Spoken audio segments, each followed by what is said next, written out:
Here's 6 leadership takeaways from the Bible. If you didn't know, I have 3 big interests. That's God, business, and leadership. And really why I started this channel is because I don't really have many people to talk to about this or go in depth about these topics to. And also, if I do talk to people about this, you can see them looking away, getting bored, or getting agitated, or annoyed that I'm going in depth about these topics. So on this channel right here, I get to talk deeper on those topics without anybody stopping me. So, like I said, God, business, and leadership. And today I'm going to talk a little bit about leadership because the Bible continuously shapes how I think about leadership and changes my perspective and constantly changes my perspectives on this thing, leadership. So these are my 6 takeaways of leadership from the Bible.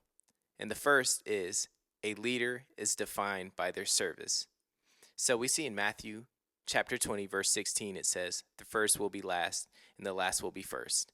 We also see a little later in Matthew chapter 23, verse 11, it says, the greatest among you will be your servant.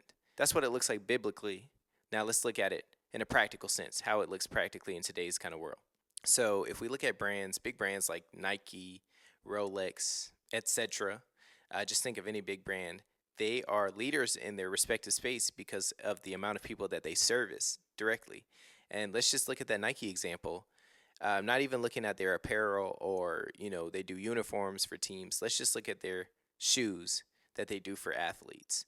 You'll see Nike shoes in basketball, whether that's NBA, WNBA, college, or NFL, football, soccer, track and field, whatever sport there is, you're going to see Nike shoes, basically. That goes to show how much athletes that they're actually serving. And athletes know that they can go to Nike to get comfortable shoes, durable shoes, and good looking shoes, even aesthetically. And even Nike will solve problems in these spaces and also go as far to make player editions, signature shoes for athletes. They're doing all this service for athletes, and that's directly related to the leadership that they have in their industry.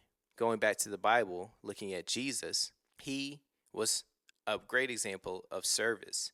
Jesus didn't come to this earth to be served, but he came to serve and give his life for everyone, for all mankind.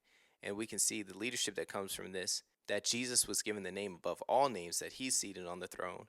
And that's because he gave his life in service, his whole life in service, even to the point of death for people like me and you. Now, my second leadership takeaway from the Bible is magnitude is birthed in solitude.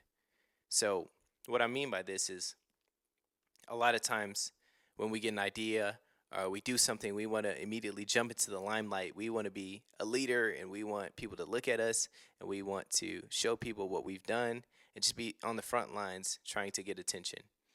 But I like to look at the story and the life of King David, and there's a lot we can learn from King David. We can definitely say that he was a big character of great magnitude in the Bible. We can learn from his lessons, whether good or bad, no matter what it is. But I like to look at the lessons we learn from David before he was king in his solitude. Now, if you didn't know, David, before he was anointed king, he tended sheep. He was responsible and faithful and a good steward of what God trusted with him at that moment. He didn't look to do more. He didn't look to do less. He looked to steward well what the Lord had entrusted with him and gave him responsibility over in each moment of his life. Now, another thing about David is he was kind of an outcast. He was an outcast, even to his own family, because his dad was told that one of his sons would be anointed king. And when he brought all David's brothers to get anointed to see which one was going to be anointed king, he didn't even bring David. He didn't bring David at all. He was like, surely David can't be the one they're talking about who's going to be king. So he brought all his brothers and left David back home. He left David with the sheep. And we know that story that David was actually the one who was going to be anointed king. I see myself in that a lot because a lot of times, I feel like the outcast. I feel like nobody thinks I could be in a role of leadership. They leave me at home. They think I could never be a leader. So I find, and I relate to that. Another thing about David is even when he was anointed king, he still went back to his sheep and to the responsibility that he had. He didn't start puffing out his chest like, oh, I'm going to be king, so I got to start acting like king. I got to wear gold chains. I got to start acting different. No, he went right back to the responsibility that he had in the moment. And I just think that's so good. And another thing that I think about is good with King David, and then my pastor said this at church one day, and it changed my perspective. We know that David was big into music. He wrote a lot of the Psalms, a lot of the songs in the Bible are his. Now, think about when he was alone with the sheep. He was playing music with himself in his solitude and just singing out worship to the Lord, dwelling in the presence of the Lord, just hanging out with God, basically. And that made me think, what am I doing with my alone time? Am I thinking of how I'm going to be this great leader? Or am I just spending time with God and asking Him, hey, how do you want me to lead? How do you want me to serve? And I think that was awesome that David just sat with his harp, playing songs to God, hanging out, chilling, being shaped by God in those moments of solitude. In those moments of solitude, he was also gaining skills and preparation to become king because he knew he was anointed to become king.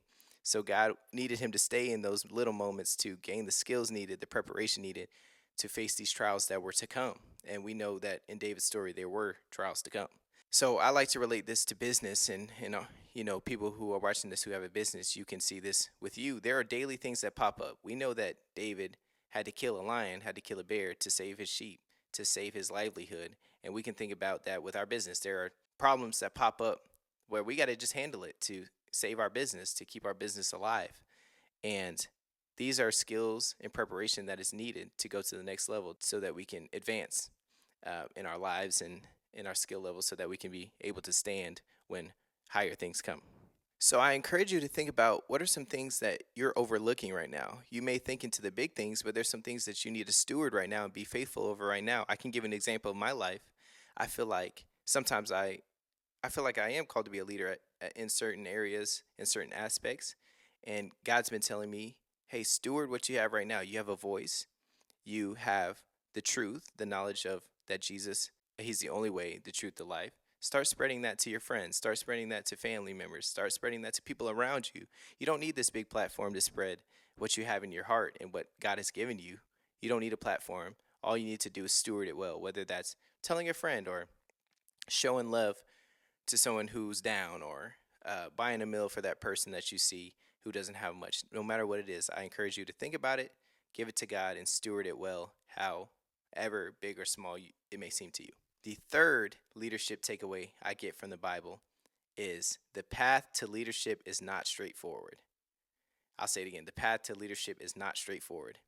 Looking back at that example with David, when he was anointed king, he went right back to the sheep. He went right back to his old thing that he was doing with no change. He could have been easily discouraged and said, God, what I'm supposed to be doing bigger things now.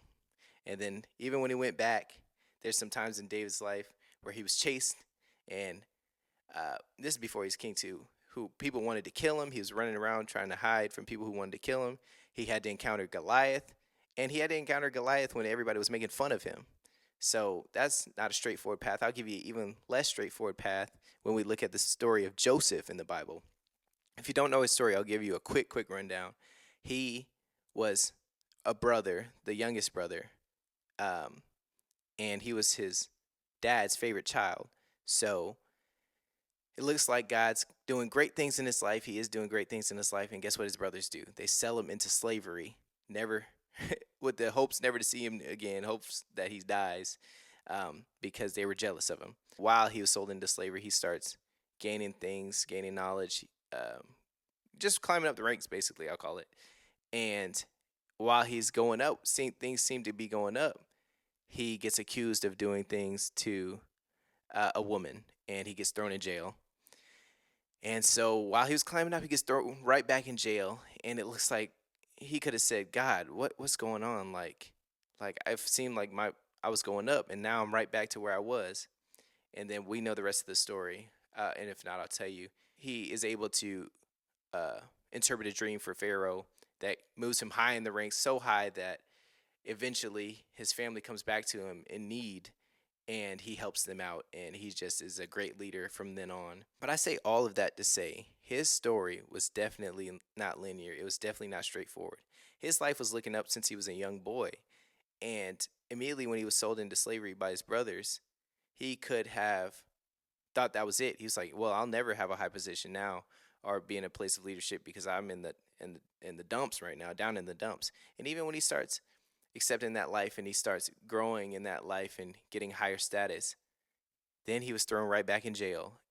And so it looks like he was going high, high, high, right back to low and beneath maybe where he was at before.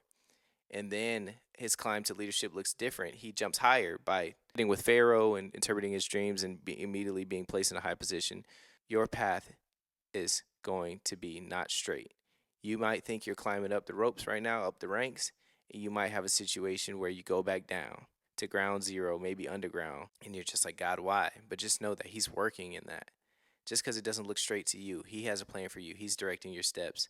And I just think that's so important to remember that. We think it's just going to be, okay, go up this step. Now I go up the second step. Now the third step until I get to the top floor.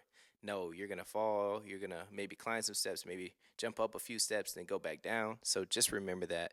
And I like to connect that to my business journey. And also, if you have a business here or just doing something in life where you feel like you're finally climbing the ranks, then you feel further down than you ever have been before.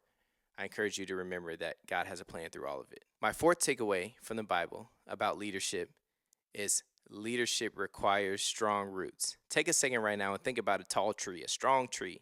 Is there stuff going on underground?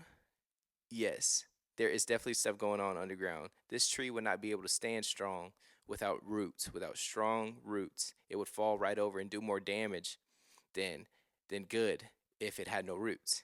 So it's funny that we see these things in nature that, oh, we know has a tree has to grow underground before a lot of times it can even bud out the ground. And we know it has to have strong roots underground before it can stand tall above ground. But why don't we believe that in our lives, where we want a strong position in high leadership roles so we can help others, but we often forget that there's a rooting process for us. We have to root in the ground. We have to become strong underground before people can even see us, so that we can stand tall. And in my case, for Christ, and to be leading others to Christ. Before I can be shown in the light and standing strong and tall for Christ, I have to be rooted underground, and my foundation has to be in Christ. So I encourage you to, just as you see trees in nature, think about that for your life. You need to be rooted and have a foundation before you can be a leader. And remember that the rooting process has to take place. If you ask God for a leadership role, just know that that rooting process has to take place. And it looks different for everybody, but I encourage you just to remember the rooting process has to take place, and you have to have strong roots underground before you can be strong above ground. My fifth leadership takeaway from the Bible is a leader must be in full submission to God. In Proverbs chapter 3, verse 6, it says, "In all your ways acknowledge Him, and He will make your paths straight." And in Proverbs chapter 16, verse 18, it says, "Pride comes before a fall, and then haughty spirit before destruction." If you look at the Bible and all the people who were leaders, when they fall into pride, they fall hard. And I don't know why we forget that. And I know it's easy to forget. I obviously forget that too. But if we just look back at the Bible, all the leaders who were placed in a high rank, high role, high leadership position of any kind, with God, they did it with God. And then immediately when they get to the top of the mountain, they forget God. And guess what happens? They fall back down harder than ever before to rock bottom because they forgot what got them there. It was God. In all your ways, submit to Him. In all your ways, submit to God, and He will make your path straight. It wasn't you in the first place, so why do you think when you get to the top, it would be you? And I just think that's so important. A leader must be in full submission to God to continue to prosper. Hey, but when you're in that high role and you remember that it's God, He's going to take you even higher. He's going to give you depths and infinite things that you never thought were possible, abundance that you never thought was possible. And my sixth and last leadership takeaway from the Bible is be encouraged and stay encouraged. There are no coincidences when it comes to God. Even if you're watching this video, if you made it this far, this isn't a coincidence when it comes to God. Last couple verses, and I'm done. John 16, verse 33 says, "In this world you will have trouble, but take heart, I have overcome the world." This is Jesus saying He has overcome the world. You're going to have troubles pop up in your business and life, but take heart, I have overcome the world, Jesus says. In Philippians chapter 4, verse 6, it says, "Do not be anxious about anything, but by prayer and petition with thanksgiving, present your requests to God." This is just saying that there's no escaping tough times, especially when you are propelled into a leadership role. There's going to be even more tough times that come because you are a leader. Now, Jesus constantly reminds us, though these tough times come, stay encouraged and do not be afraid. He's got it. He's got it. Trust me, he's got it. You don't have to be afraid, even though no matter what it looks like in the physical, God's got it. He says, do not worry, but by prayer and petition, present your request to God, lay it on him, and just relax, have peace about it. He'll get you through. Just like we saw in the last point. Leaders get to a high leadership role because of God, and they don't fall if they keep God. They stay with him, but it's only if you fall away, then you'll fall hard. Those are my 6 leadership takeaways. I hope you learned some. Hope you heard it. I hope this video can even go out. I hope I recorded the audio. But yeah, that's it. Now, go be a leader.